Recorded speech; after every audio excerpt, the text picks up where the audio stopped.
میں ہم کو کتاب و سنت کی روشنی میں یہ جاننا ہے اور ذہن نشین کرنا ہے کہ ماہ شعبان المعظم اور ماہ شعبان المکرم کا اللہ جل مجدہ اور اس کی رسول مبارک رسول معظم و مکرم صلی اللہ علیہ وسلم کے یہاں کیا مقام اور اسٹیٹس ہے۔ میں نے بارہا خطابات میں بتایا کہ ایک ہوتا ہے الاسم المخصوص، the special name، خاص نام، اور ایک ہے وجہ تسمیہ، ریزن فار دا نیم یا ریزن فار دا اسپیشل نیم۔ پھر اسلامی مہینے جتنے بھی ہیں ان سب کا اپنا ایک خاص نام ہے اور ایک مخصوص نام ہے، اور پھر اس نام کا ایک ریزن بھی ہے اور سبب بھی ہے۔ بس اوقات ایسا ہوتا ہے کہ فقط نام بتا دیا جاتا ہے،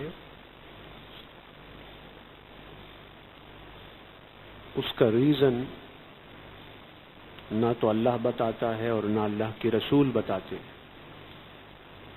پھر علماء اور شارحین اس کا ریزن اور سبب بتاتے ہیں، اور بس اوقات ایسا ہوتا ہے کہ خود اللہ پاک یا اللہ کے رسول صلی اللہ علیہ وسلم نام بھی بتا دیتے ہیں اور اس نام کا ریزن اور سبب بھی بتا دیتے ہیں۔ ان مہینوں میں سے 2 مہینے ایسے ہیں، ماہ شعبان اور ماہ رمضان، جن کا نام بھی اللہ کی رسول صلی اللہ علیہ وسلم نے بیان کیا اور نام کے ریزنز اور اسباب بھی اللہ کے رسول صلی اللہ علیہ وسلم نے بیان کیے ہیں۔ حدیث میں ہے اللہ کے رسول صلی اللہ علیہ وسلم نے فرمایا کہ انما سمی شعبان لأنه ينشعب لرمضان فيه خير كثير، وإنما سمي رمضان لأنه يرمد الذنوب، کہ شعبان کا نام شعبان اس لیے رکھا گیا کہ اس میں رمضان کے لیے بہت ساری بھلائیاں تقسیم ہوتی ہیں، بہت ساری نیکیاں، برکات اور خیرات تقسیم ہوتی ہیں۔ اصل میں ینشعب کا لفظ عربی زبان میں جب ہم بولتے ہیں انشعاب اغصان شجرہ، تو اس کا مطلب ہوتا ہے کہ درخت کی جڑ سے مختلف شاخوں کا پوٹنا اور مختلف شاخوں کا نکلنا۔ سو ماہ شعبان ایک درخت ہے اور درخت کی مثال ہے، پھر اس ماہ شعبان کی جڑ سے اور اس کی تنے سے خیر کی مختلف شاخیں نکلتی ہیں، خیر کے مختلف برانچز نکلتے ہیں۔ سو اس لیے اس ماہ کا نام شعبان ہوا،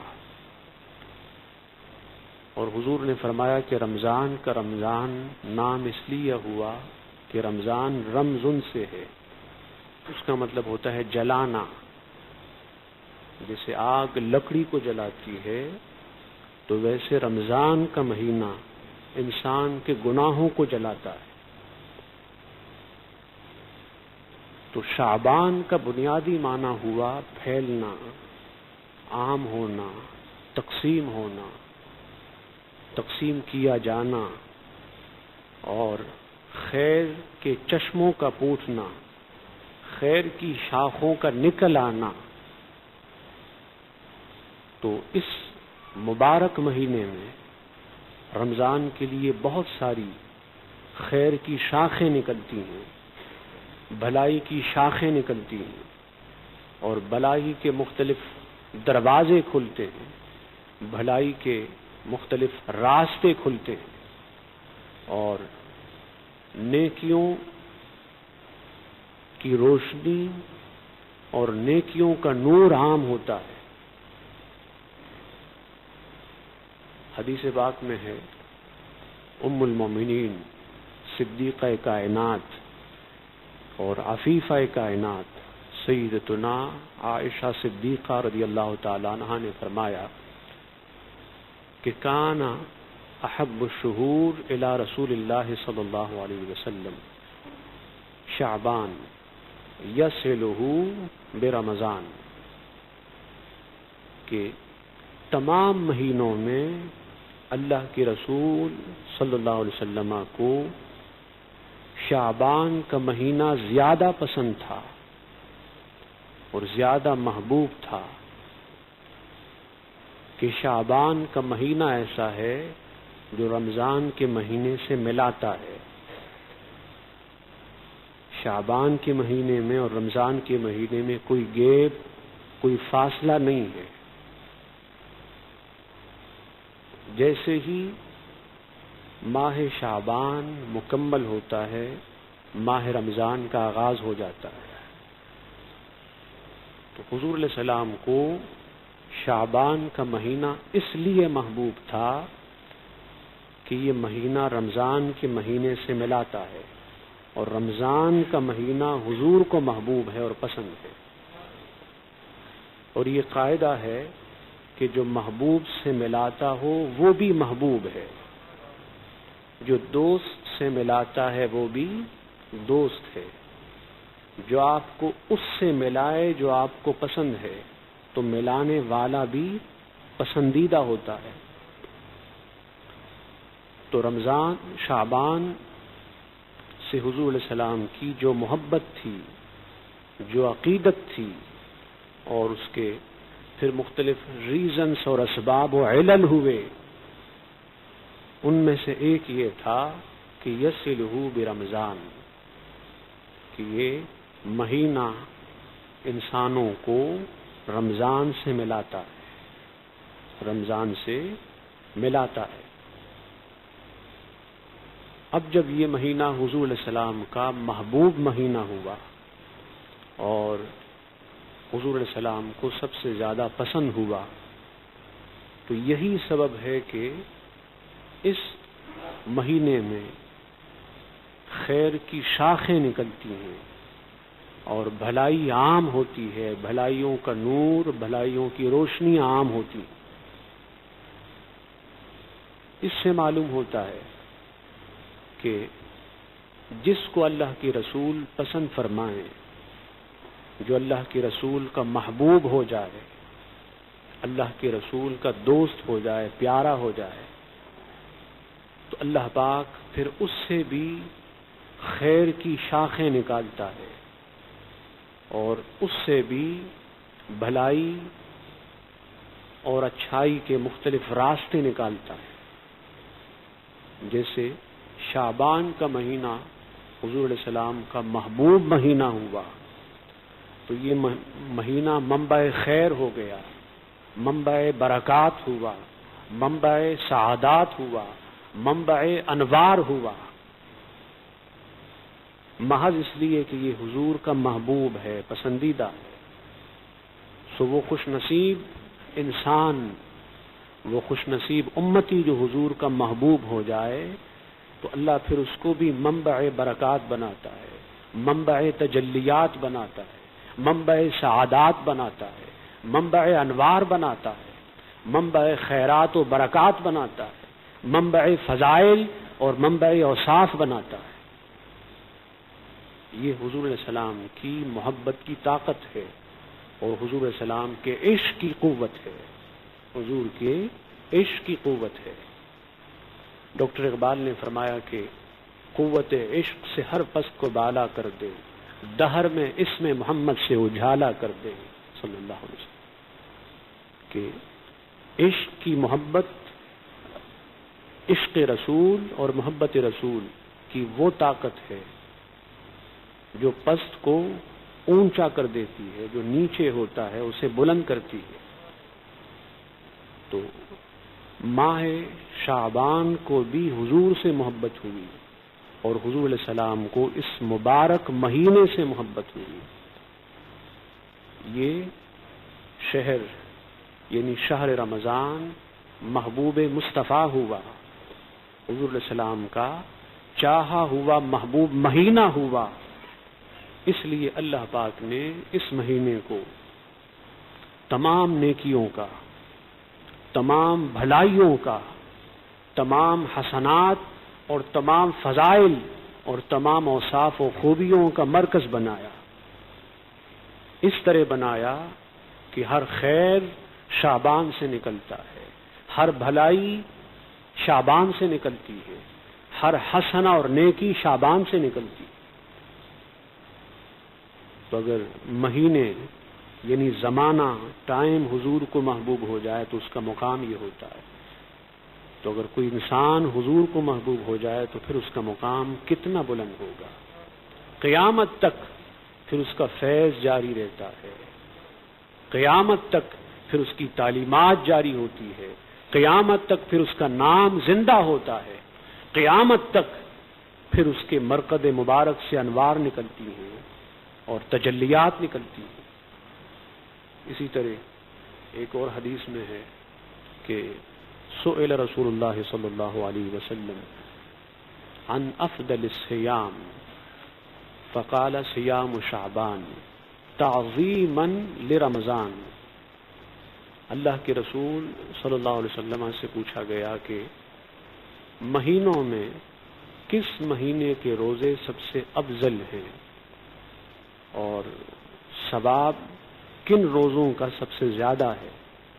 تو حضور علیہ السلام نے فرمایا کہ شعبان۔ کیا؟ شعبان۔ اس لیے کہ شعبان کے روزوں میں تعظیم ہے اور رسپیکٹ ہے رمضان کے روزوں کی اور ماہ رمضان کی۔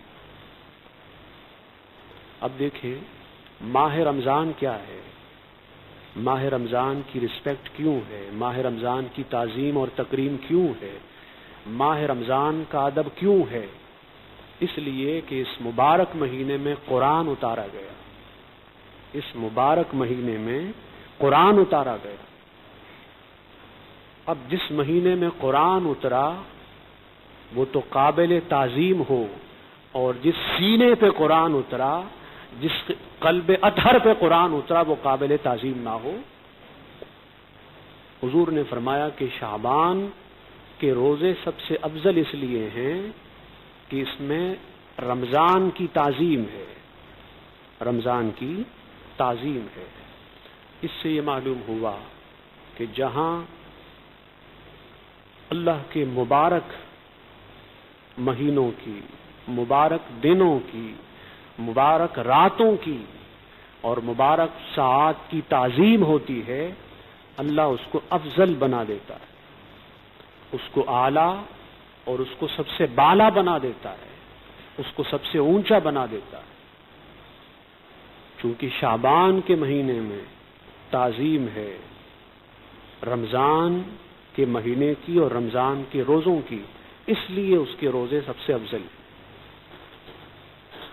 اب وہ لوگ جو یہ چاہیں کہ ان کا مقام بھی اللہ کے یہاں بلند ہو، وہ بھی افضل الناس ہو جائیں، وہ بھی افضل الخلق ہو جائیں، وہ بھی افضل المخلوقات ہو جائیں، وہ بھی سب سے بلند و بالا ہو جائیں، تو ایک ہی طریقہ ہے، حضور کا ادب کریں، حضور کی تعظیم سے، حضور کی تکریم سے، حضور کے اکرام و ادب سے اللہ پاک انسان کو افضل بناتا ہے۔ اس کو ممتاز بناتا ہے، اس کو منفرد بناتا ہے اور اسے کائنات میں پھر سب سے اونچا کرتا ہے، کائنات میں سب سے بلند کرتا ہے، کائنات میں سب سے اٹھا کر اتنا اٹھاتا ہے کہ پھر لوگوں کے لیے وہ انسان قابل رشک ہو جاتا ہے، قابل رشک ہو جاتا ہے۔ اس طرح ایک اور حدیث میں ہے کہ حضور علیہ السلام سے حضرت عائشہ صدیقہ رضی اللہ تعالیٰ عنہ نے فرمایا کہ حضور علیہ السلام نے فرمایا کہ من صام آخر یوم الاثنین غفر لہ، کہ جس شخص نے من شعبان کے آخری پیر کا دن روزہ رکھا، شعبان کے آخری پیر کے دن روزہ رکھا تو اللہ پاک اس کے گناہوں کو مٹا دیتا ہے، بخش دیتا ہے۔ ویسے تو ممکن ہو تو اس پورے مہینے میں روزہ رکھا جائے، ممکن ہو، یہ ممکن نہ ہو تو پھر ہر پیر کو جمعرات کو رکھا جائے، یہ ممکن نہ ہو تو پھر پیر کو روزہ رکھا جائے، یا پھر 15ویں شعبان کے دن کو روزہ رکھا جائے۔ ویسے اس مہینے میں بہت سارے خیر ہیں اور خیر کی شاخیں ہیں، لیکن ان سب کی اصل، ان سب کا مرکز روزہ ہے۔ اس لیے حضور علیہ السلام نے اس مہینے میں جس عبادت کو زیادہ اہتمام سے کیا وہ روزوں کی عبادت ہے۔ حضرت عائشہ صدیقہ رضی اللہ تعالی عنہا سے روایت ہے کہ کان النبی صلی اللہ علیہ وسلم یصوم حتی نقول لا یفطر وکان یفطر حتی نقول لا یصوم، کہ بس اوقات ایسا ہوتا کہ اللہ کے رسول صلی اللہ علیہ وسلم مسلسل لگاتار روزے سے ہوتے اور ہمیں یہ خیال ہوتا کہ شاید اب آپ افطار نہ کریں، یعنی ایسے دن نہ آئیں، شاید ایسے دن نہ آئیں جس میں آپ کا روزہ نہ ہو۔ پھر ایسا ہوتا کہ آپ مسلسل افطار کرتے، مسلسل آپ روزہ نہ رکھتے، ہمیں یہ خیال ہوتا کہ شاید ابھی آپ روزہ نہ رکھیں۔ یعنی حضور علیہ السلام کی عادت مبارک یہ بھی رہی کہ مسلسل روزہ رکھا، اور حضور علیہ السلام کی عادت مبارک یہ بھی رہی کہ آپ نے مسلسل روزے نہ رکھے۔ اور فرماتی ہے کہ ما رأیت رسول اللہ صلی اللہ علیہ وسلم یصوم شہر الا شہر رمضان استکمل صیام شہر قط الا شہر رمضان، کہ میں نے حضور علیہ السلام کو کبھی نہ دیکھا کہ آپ نے مسلسل پورا ایک مہینہ روزہ رکھا ہو، ایک مہینے کے پورے روزے رکھے ہوں سوا ماہ رمضان کے۔ اور فرماتی ہے کہ ما رأیتہ صام اکثر من صیامہ فی شہر شعبان، اور میں نے کبھی یہ بھی نہ دیکھا کہ حضور علیہ السلام نے شعبان کے علاوہ کسی اور مہینے میں سب سے زیادہ روزے رکھے ہوں۔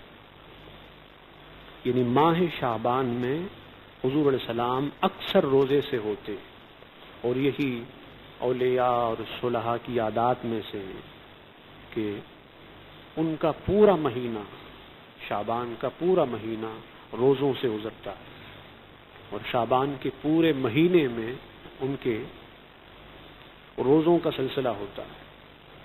یہ بھی حضور علیہ السلام کی عادات میں سے اور حضور علیہ السلام کی سنت ہے۔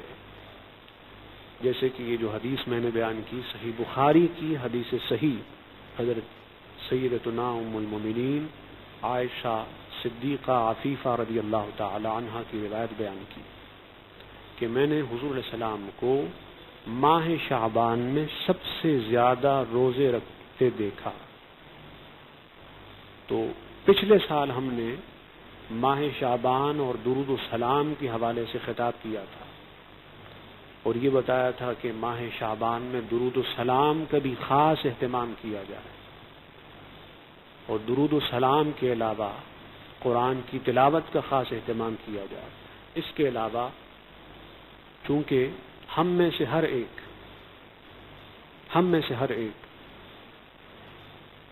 شاید بعض ایسے لوگ ہوں جن کی نمازیں قضا نہ ہوئی ہوں الا ماشاء اللہ، مگر تقریباً ہر ایک کی نمازیں اس کے ذمے قضا نمازیں ہیں، تو ان کا اہتمام کریں۔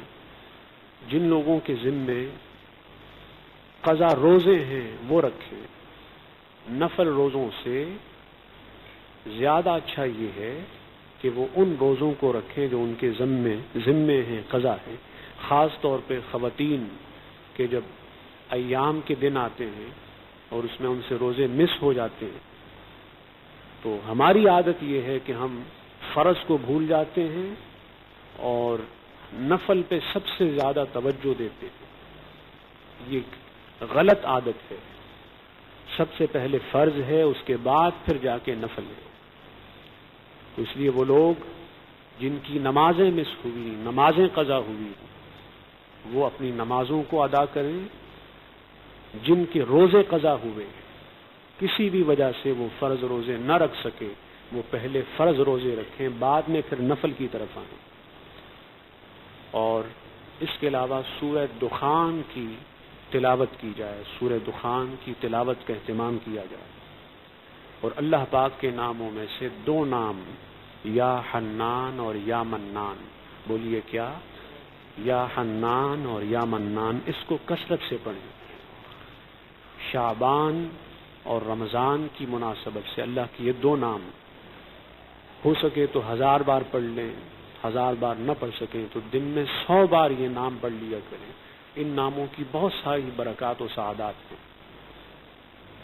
تو درود و سلام کی کثرت کریں، اللہ کے نام حنان منان اس کی کثرت کریں، سورہ دخان پڑھیں، اس کے علاوہ سورہ ملک کی تلاوت کریں اور روزوں کا اہتمام کریں۔ اللہ پاک ہمیں عمل کی توفیق عطا فرمائے۔ وما علینا الا